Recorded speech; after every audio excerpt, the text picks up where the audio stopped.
Well, Tommy, you got to bring us on.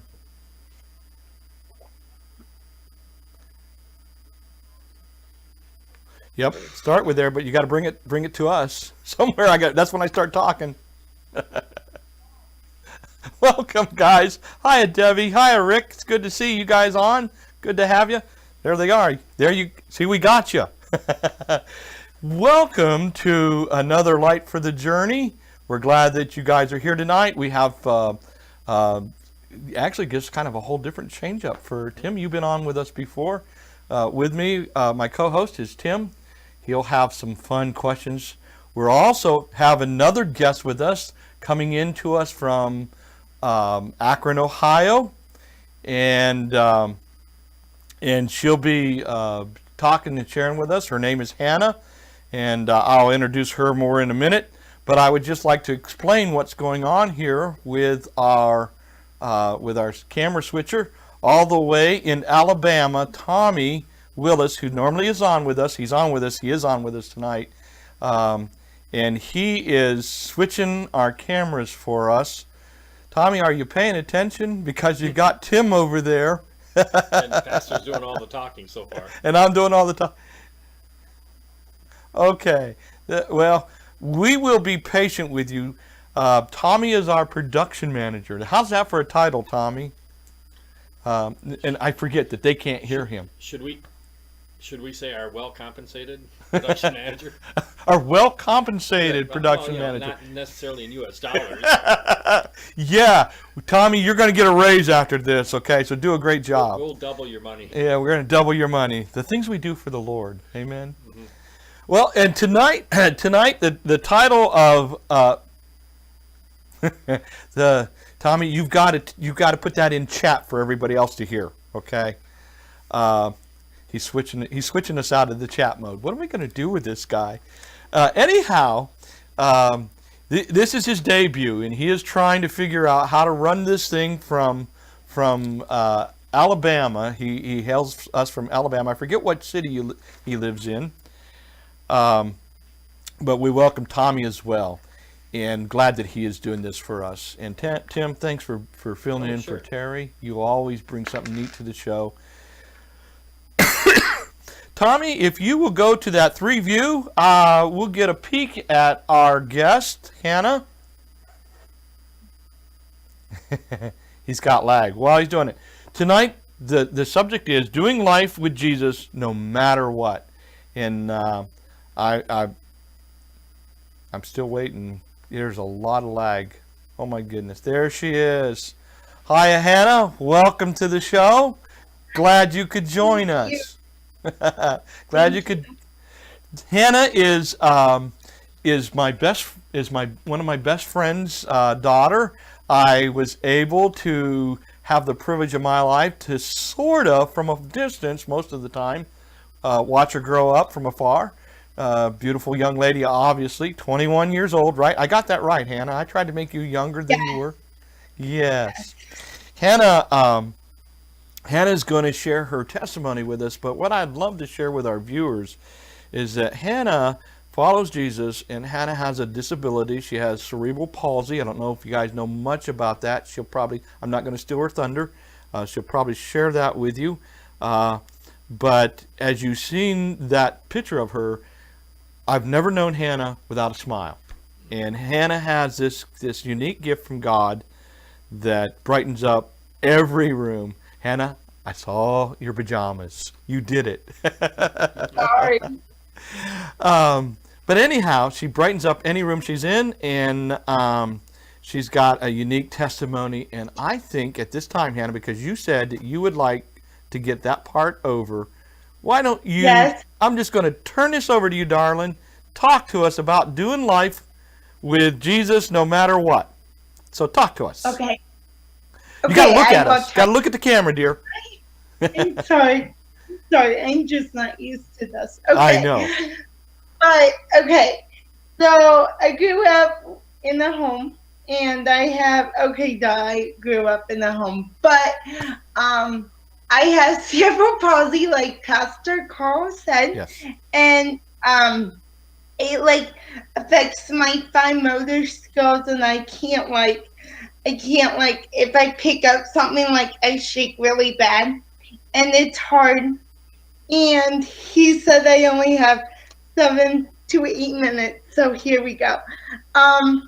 Okay, so I'm not going to tell you a lot when I was growing. I'm not going to tell you like the whole like spill about like how like I found out and all that because that's boring. But I'm going to talk to you guys about when I was 13A, and B, I want to talk to you guys about this summer because I think that will really touch someone in here. And I was praying about what I was really going to talk to you guys about. And I feel like someone might, like, watching the show might be going through something like I did this summer. And I really want to spread that out and spread the love of Jesus. So here we go. When I was 13, I really was struggling with my disability, and I always struggle, but that year was just really hard. I used to come in my room and argue with God all the time. And I remember my mom and dad would come in my room and they're like, "Who are you talking to, Hannah?" And I'm like, "God, I'm arguing with him. I don't like him right now." And they're like, "Okay, well, I don't want to bother you guys, so go on." And so that was just a really hard time in my life. I think because middle school is hard anyway, and with a disability, I can't do a lot of the stuff I want to do. So I think that was just a part of my life that was really hard. And I grew for that year, and I wanted to kill myself sometimes because I didn't want to do life anymore. And I wanted to, I was really mad at the Lord, and I didn't understand why He would put me in that situation, why He would give me cerebral palsy. So one day we go to we used to go to a Nazarene church, and I was really struggling that day. And I think that day I was really thinking about like killing myself and just giving my life up because there wasn't no point. And I remember I went to church, and I don't remember the sermon. All I remember is after church there was two people in our church that I really looked up to. And sorry, this is really hard. But I went to them after church, and I was telling them how I wanted to give up my life. And they said, "Sweetie, you don't want to do that. Your life is so precious to us and so precious to many more people. And you touch lives that people cannot touch because they don't have what you have."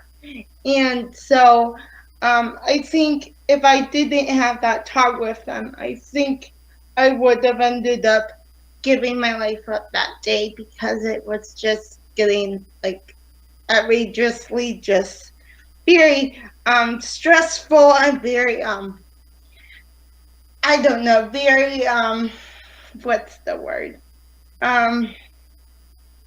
Very not, I didn't like my life at that point. So they talked me out of just not killing myself, and that was good because I'm still here and I get to talk to all of you. And yeah.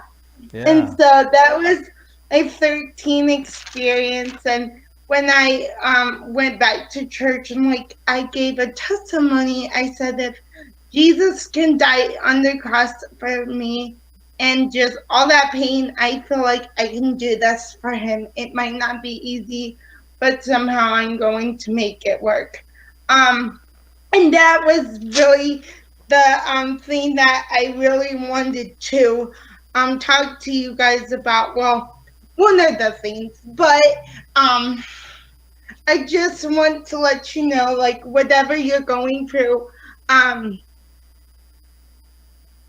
it's okay to be mad at Jesus. And I know a lot of people would say, oh, don't be mad at Jesus.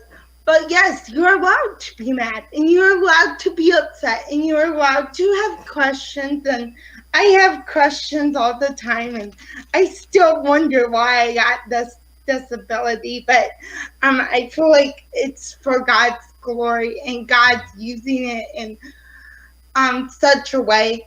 There was an opportunity, and I'm not going to tell you like all about this thing, but because I really want to touch on the summer. But there was an opportunity that I got to go to a high school, and it was a Christian high school, and I got to tell them my testimony, and I started with them when I was really young. This stuff I told you I didn't need to tell you, but I just told them, you know, it was really hard, and I got through this, and I got more like in depth with them. And afterwards, this girl came up to me, and she's like, Hannah, you really touched me, because I wanted to give my life up. I wanted to kill myself. There was times that I made plans to go home and kill myself, and she goes, you saved my life. So with my disability, and that's all God, it's not me. So I don't want people thinking it's me and I'm great, because I'm not the person that we need to be grateful for that time that I got to share with those kids, and it was just great. Okay, so going forward, because I know I don't have a lot of time, so going forward to the summer, and this is hard because Carl and Miss Debbie don't know about the summer, because we haven't really caught up with them, so they don't know what went on this summer, so it's sort of something new to them. So okay, so this summer I lost sleep for 4 months. I didn't close my eyes for 4 months. That was just a lot. It was, yeah. I'm sleeping a lot better now. But anyway, back to the story. So, I was going through something, and I think we all go through it, and I think that I'm a little bit like laid, like I think I'm like 16, but I'm really 21. Like I think I'm like a little bit back in my life, which is fine. That's the way God created me. But I think this summer I was, and I'm not proud of it, I was like, I knew God was good, and I knew he was wonderful and marvelous, but at the same time, I was like, I wonder if Satan's good. And I know he's not good, and I don't want to creep you guys out, because I really am a follower, but I was really having this struggle, and I didn't know what was real and what was not real, and I always knew, but it was a struggle. And this summer, I'm not proud of it, But I actually started singing praises to Satan. Woo. Um, it was just a really hard time. And this is the first time I shared this with anybody, so it's kind of like, well, it's out there. But um, I'm just um, I'm sharing this part because the Lord pressed on my heart like 2 minutes before the show. You're going to share this, okay? Well, I don't have time to argue with you, so okay, let's just do it. Um, but this summer um was hard, and I actually, because I was singing praises to Satan, and my mom and dad are really strong Christians. I mean, strong, like they are just really strong. And this made them strong too, because I was giving them a lot of hassle this summer. And I actually, I actually got in a mental hospital this summer. It was so bad. I spent 4 days at the hospital, and I got to really, and I know this is bad, and I wouldn't want this anymore, but during those 4 days, I got a break from the word. I got a break from mom and dad. I got a break from a Christian atmosphere. And at that point, I just needed that break. And I know that's kind of hard for people to understand because I'm really like grounded in the Lord, but I'm like, okay, I just need a break. I don't want to hear the Lord like name, like I just need a break. So that was a really good break. And I wasn't sure if I would die, if I would go to heaven at that point, because I was just really messed up and I didn't get sleep and all that. And God gave me this verse. It comes from Psalms 28, and it's I think David wrote this. I'm not sure. So we'll have to ask Pastor Carl, but here it goes. It says, "To you, Lord, I call you on my rock. You do not turn a deaf ear to me.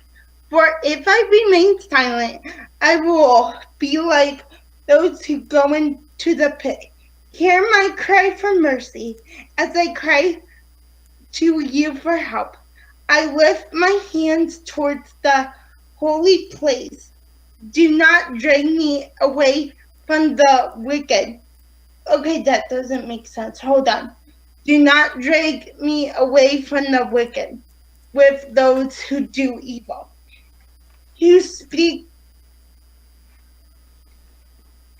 currently with their neighbors, but harbor meditate in their heart.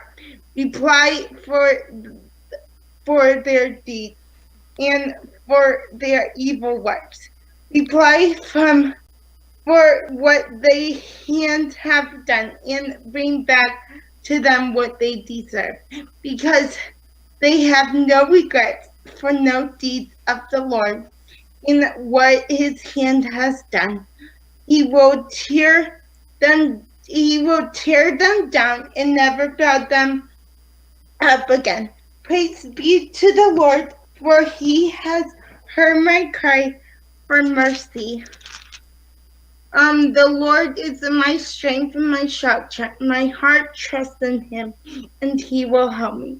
My heart leaps for joy, and with him my song I will praise.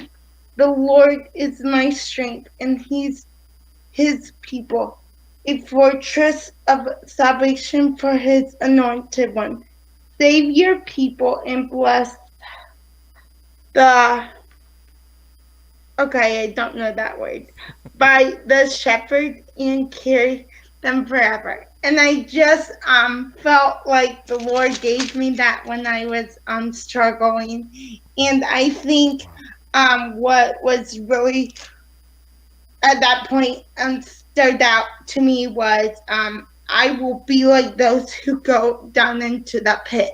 And every time I was thinking about not being a Christian again, that stood out to me. And I'm like, I don't want to go to the pit. Like, I want to be with Jesus. And like, just for the summer, I rededicated my life last Sunday, and I don't know if my parents knew that, but I rededicated and gave my life over again to the Lord. I'll definitely keep on like rededicating myself a lot, but because I think as Christians, you want to, even though you're a Christian, I think you want to rededicate your life. Because, like, rededicating your life is like rededicating your vows. And, like, I think that's really important for a Christian to do. So I think with that, I'm going to give it back to Pastor Carl, and we'll talk with him for a while. So, yeah. Oh, you would do that to me. Yes, I would. Well, Tim, remind me next time to keep Kleenex up here. You had both of us in tears, darling, and certainly did not want to interrupt you. Wait, what? Sorry, did I go over? You went way over, but that's okay. You went way over, and God is using you, and what a tremendous message. Tommy, could you throw up? Thank you, Hannah. I don't know if you can see this, but these are some comments that are behind me. I think it'd be easier to read, Tommy, if you threw up the one in the center of us for her to be able to see, because she can't see the chat, and we'll just stay with that one in the three. There you go. That'll work. Hannah, I just wanted you to see that. Karen is thanking you for sharing your testimony. Karen has MS, and she felt all the things that you shared, and wanted you to know that you're an inspiration, and she wants God to bless you. Thank you for that, Karen. Appreciate that. Thanks, Tommy, for putting that up. I have to get composure here, Tim. I don't know. Do you have questions? Tommy, go ahead. Tim, you have a son who has a disability, and he's wheelchair bound. Yep. I invited him to join us, by the way, tonight. I don't know if he got on or not, if Philip got on or not. Yeah, I don't see him on. But, I'm reminded, I don't remember what the specific verse is, but I'm reminded of the verse that says that, if you have extra needs, God will provide extra grace for you. Uh-huh. So, and the hymn that goes to added afflictions, he added and added more grace. Yeah. So I was just overwhelmed by Hannah and the struggles that she has, in her special case, and then you see so many people give up hope with a lot less challenges in their life. Mm-hmm. And really, if you could find it to have that heart of Hannah and just lean on God for the help that you need, Mm-hmm. and then have her, I don't want to say happy disposition, but have her hopeful disposition. Yeah. And in the case of my son's got a diagnosis for, the day he was born, basically, we were told we wouldn't bring him home from the hospital. And he's 25 years old or so. Yeah. Maybe 26. I'll have to think about good this. thing he's not watching. Yeah, good thing he's not watching. No, he's 26. And so, he's had surgeries and different challenges throughout his life. And he doesn't live what you would call a normal life because Mm-hmm. he's confined to a wheelchair and has a lot of pain on a daily basis. But he too has kind of that spirit of overcoming, more so than a normal person does with normal challenges. So he faces his difficulties, and he doesn't ignore them, but he he thrives through them or despite of them Mm-hmm. and stuff. And so people like that always impress me Yeah. because I can sometimes, complain about some little thing, and then you look at, well, I'm not dealing with half of these issues, Sure. and God is going to provide whatever I need and whatever that person needs to whatever extent they need help. So your son, Hannah's just, it's actually convicting. Oh yeah. My goodness, Hannah. Yeah, you're going to have this on recording, so I'll have to make sure that he has the chance to look at this a little later. Yeah. Yeah. Yeah, we're recording it as well. And, well, Hannah, thank you for sharing it. I don't know if you, I mean, you are hearing what Tim is saying, right? Again, I just want to remind you, Hannah, that, God does use you in huge ways. Uses you to for those of us, and I talked to Hannah and I have talked a little bit, and I've shared with her about my disability with hearing, which causes me problems. Nothing like what she or Philip have to do, or Karen. Karen has a tough life too. We have, I don't know what it is, but I seem to have all these connections with people with disabilities. But really encouraging. Hannah, what a testimony. I told you I had some questions for you. You already gave us a scripture that God gave you. Is that your favorite scripture, or is that just kind of the lifeline No, that kind of was the summer scripture, Sure. because at that point I didn't know if I wanted to go to heaven. And okay, I cannot even imagine those words came out of my mouth, but I didn't know if I wanted to go to heaven because I didn't know. I just had those questions, and I think that scripture God gave me because He wanted me to realize that it was a big deal. The pit was real. The pit, Sure. real, and it's really scary. And I think He wanted me in that place that I felt a little bit fearful, not of Him, but I feel like He wanted me to be Your story. fearful. Your story, though, is just it's riveting, and everybody, Hannah. I mean, you don't have to have a disability to have points in your life where life can be overwhelming and despairing. I mean, I think most people have, a few seasons in their life when they things happen to us, and it can be overwhelming, and we can be despairing, and so we all go through that, but the fact that you would share that, I mean, yeah, you said it, can't believe that came out of my mouth. I think all of us have been there. Can't believe that coming out of my mouth. Boy, did I ever name the title of this one right, following God, doing life with God no matter what, and getting through those valleys. Wow, what a testimony. My favorite verse is Jeremiah 29:11. For I know the plans I have for you, declares the Lord. Plans to prosper you, not to harm you. Plans to give you hope in the future. Hope in the future. And I think that's my favorite verse. I love. You know what, Hannah? I love that verse too. And I'd come to this with verses, but I think you kind of upstarted me. That's for sure. I'm all right with that.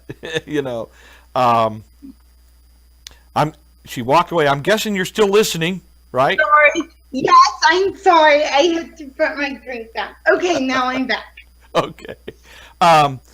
You are. I had a question. What ways does church help you, kind of thing. But you already talked about how when you were 13, you went through that, and that kind of thing. I would just say to our audience, so do any of you have, questions or comments you want to make on the chat? We made it. Yeah, I keep pointing in the wrong direction. We made it so that it comes. Boy, there we go. So that it comes up. Yeah. This. We have the Yeah. It was in reverse for me to get it to show, and I keep forgetting that I have this scene reversed. Yes, it does. Actually. It does. Yep. Jeremiah 29. We got this on a retreat this summer, and or this fall, and I wasn't out of the valley, so it was really cool that my favorite verse came on the shirt. Uh-huh. So, Sure. Sure. Boy, where are we? You know what? I'm out of time. So, can I I'm No, sorry. no, go for it. It's Go for my it. We'll go over. fault. No, that was your message was your story was truly inspirational. But several times when you alluded to like your friends at church that helped you out when you were 13, and then I mean, you really gave Pastor and myself a lot of encouragement, Yeah. and other folks as well. And I think that's a reminder to all of us Christians that, God doesn't expect us to live our lives in isolation.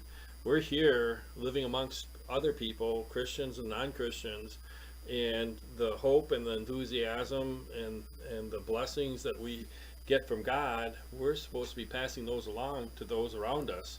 And so we should be trying to be aware if there are folks around us, whether they're family, friends, or acquaintance, or even a stranger in a store line that seems to be having a bad day, to try to lift them up. I mean, Yeah. we're here. We're God's hands and feet, and we should try to do what we can whenever we Amen. can. Yeah. Tim, the scripture that comes to mind is out of Hebrews. I don't remember, as some of them call it around here, the exact address, but I know it says this in Hebrews, the book of Hebrews. And, let us encourage one another all the more. And it's an instruction to the church as we fast see the day approaching.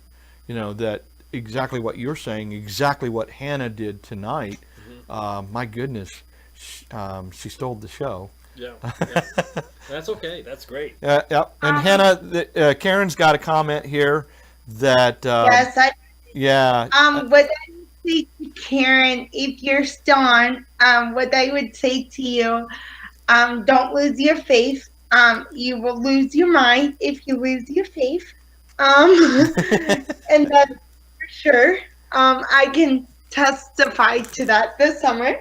And I would also give you that verse in Romans when it says, all things work together for those who love them. no. And I would say, whatever you're going through, I know it's hard. I can probably relate because of my disability. I don't know everything that you're going through. I don't know the struggles you have every day, but I would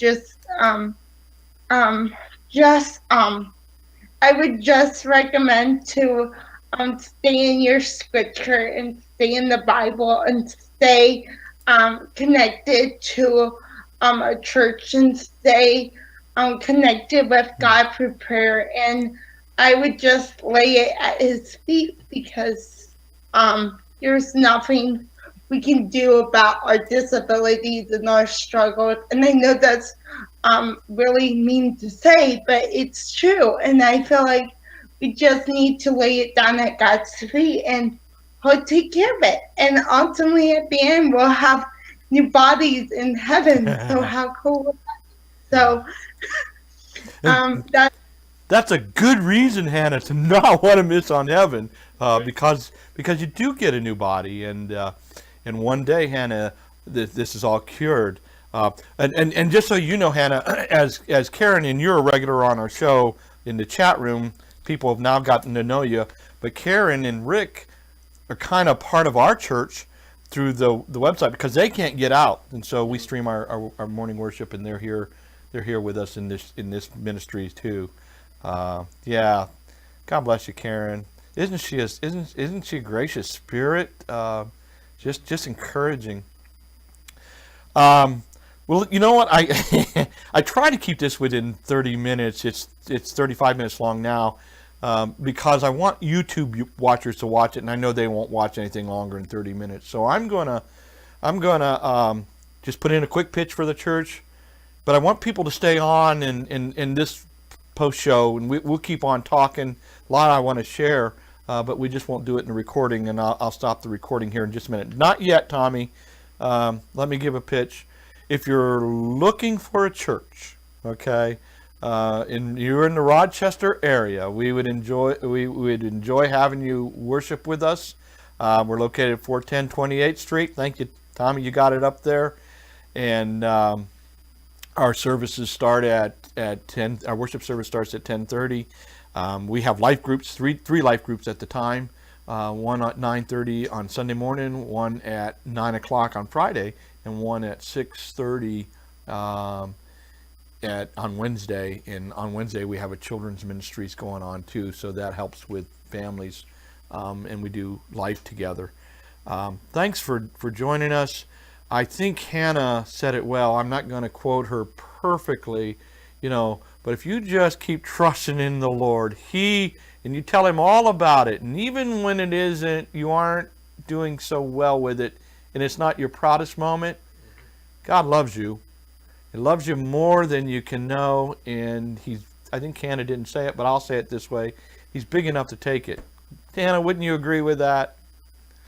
God bless you. Thanks for tuning in for this. For those of you who are online, we're going to keep on talking. There's no way we're going to stop this ministry tonight. But Tommy, if you can stop the recording now, that would be great.